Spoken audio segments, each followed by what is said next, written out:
Tai vat aš, sakydamas ir priimdamas šitą iššūkį, iš karto pasakiau, žmonės, rinkitės nors kartą ne pavardės, ne šukuosenas, o rinkitės pažiūras, rinkitės idėjas, rinkitės va tą prasmių lauką, o mano prasmių laukas yra išdėstytas va tame 150 video.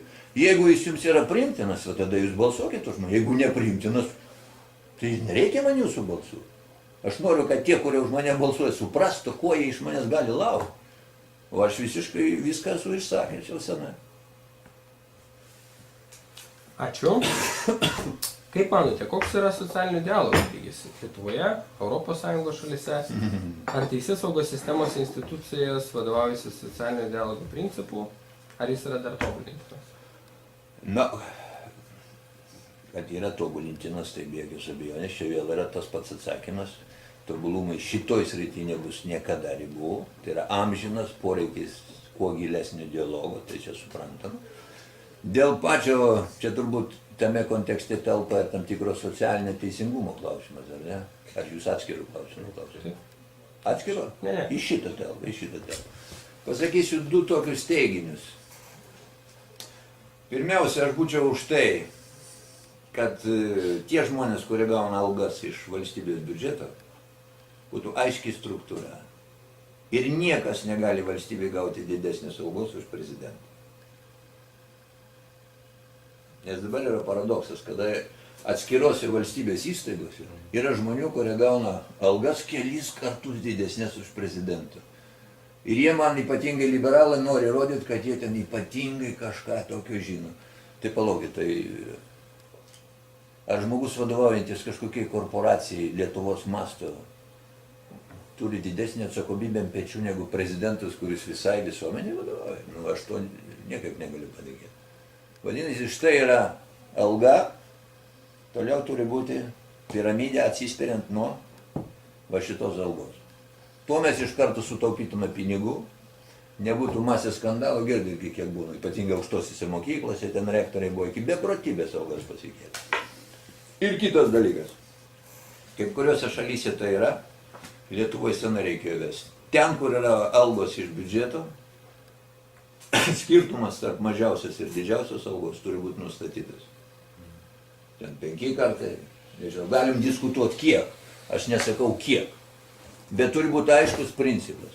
Ir jeigu tu didini algą savo, ta prasme, jeigu tu turi resursų, būdamas viršininku, tu jauti, kad tavo įmonė ten valstybinė arba šiaip įstaiga iš biudžeto turi, tai būk malonus, didink visiems.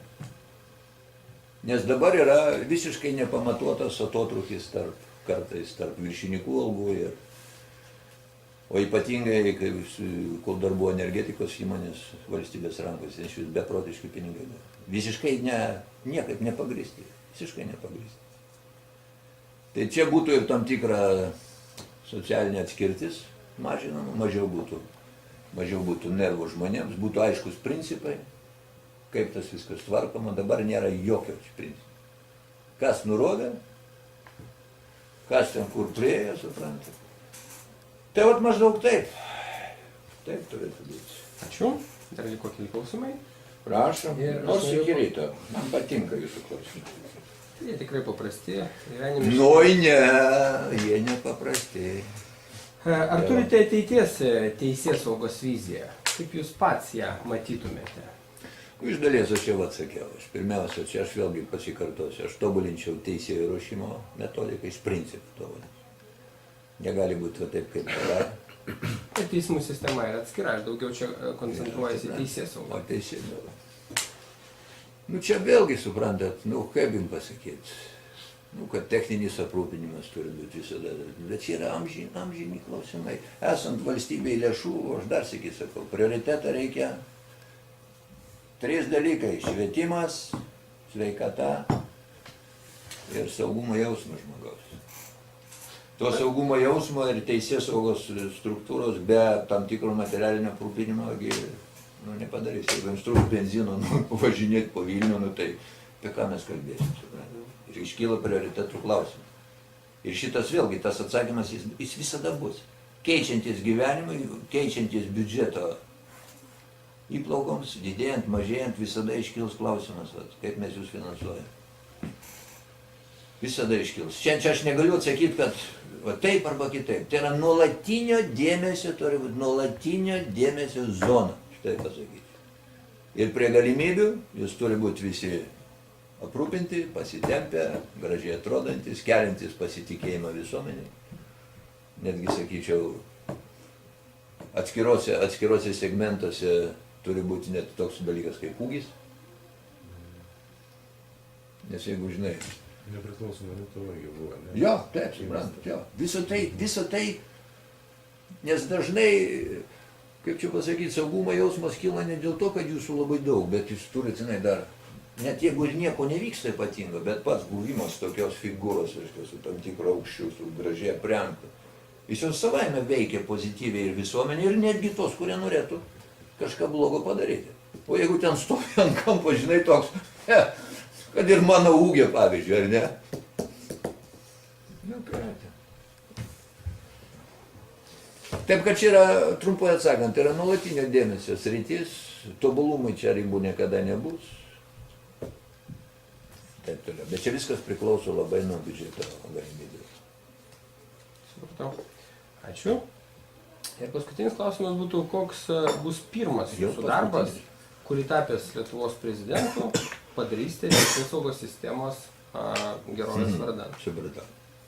Labai lengvai atsakysiu šitą klausimą. Pirmas darbas bus įkūrimas tam tikros brainstormingo grupės, į kurią jūs būtumėte ir pakviestas iš karto.